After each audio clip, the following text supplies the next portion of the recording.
Go. Hi, folks. My name is Ron Reed, and I have the honor and privilege of being your son or daughter's honors biology teacher this year. The reason for the video is I got invited to a leadership conference out in California this weekend, so I actually won't be able to attend open houses. But as a parent of three children myself, I kind of like to filter all my decisions through what would I want for my kids. And I guess one of those things is I always like to meet my children's teachers and get to know them just a little bit and what the expectations for the class are. So I figured I could at least send you a video at home so you could get to know me a little bit and what the expectations are. By all means, if you have additional questions, feel free to email me or get in touch with me at the school. I'm always here before school and I'm always here after school available to meet with you or your students. So let me just jump right in and give you a little bit of intro about what honors biology is. I know your child had to make a decision of which class they were going to take last year, honors biology or regular biology. So I want to give you a little bit of what the class is and maybe my background. I've been teaching here for 15 years now. Coached football and track for the first several years, but now, like I said, I've got a 5-year-old, a 3-year-old, a 1-year-old of my own, so I've got plenty going on outside of school, so I'm going to put coaching aside for the time being. But honors biology is a relatively new course and one that we, for several years, tried to develop because here's how it'll be different for your child. We're teaching the same topics as the regular biology course. We're moving at about the same pace as the regular biology course. My goal in this class is to really challenge your kids to think more. When we discussed this in class, they've all become really good students up to this point, which in my opinion means they've become really good at school. They've learned how to play the game, so to speak. What I want to do is kind of maybe mess them up a little bit and get them to think a little bit and challenge how they learn.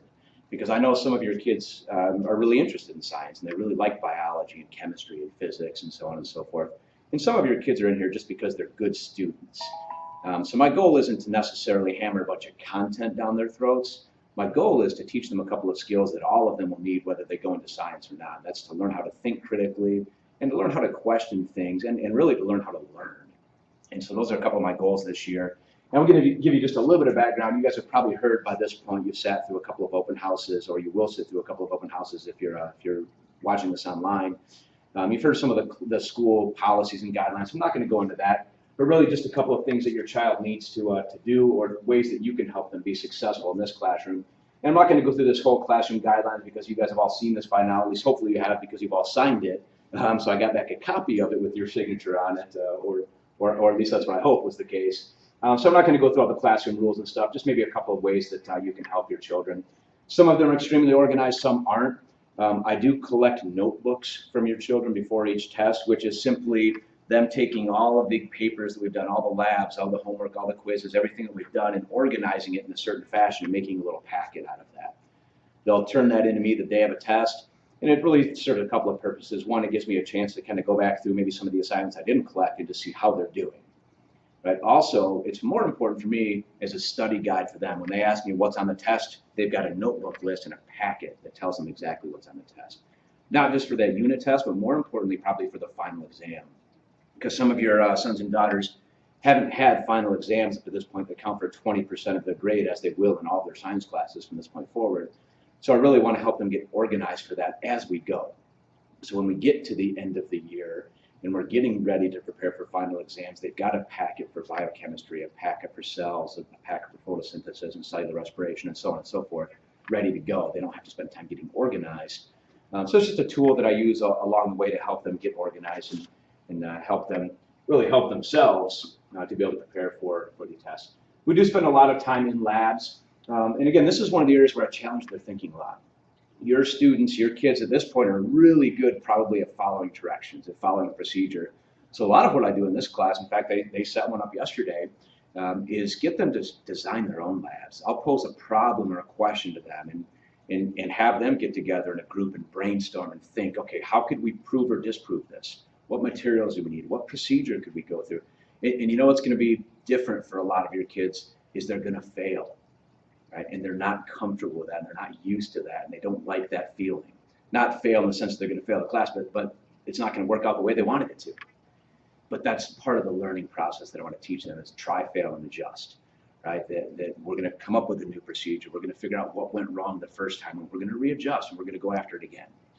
So you may hear them talking about that kind of early on, how they're a little uncomfortable with some of the lab procedures because it's not just step by step by step. They're creating the steps.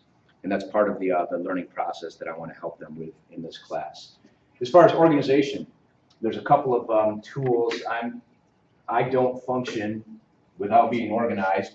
So a couple of things that you'll see from them, if you do want to help them out, if there's someone who needs a little bit of help in the class still, is they'll get every week from me, they'll get a syllabus that looks something like this, that tells them what we're doing in class and what the homework is. That way there's no surprises. I know your students are busy with activities and sports and so on and so forth. There's never any surprises of what's coming up and what the expectations are. And then at the end of that syllabus, they always have something that looks like this, that goes through all of the key concepts and learning goals for that unit, and then the targets to help them reach that key concept.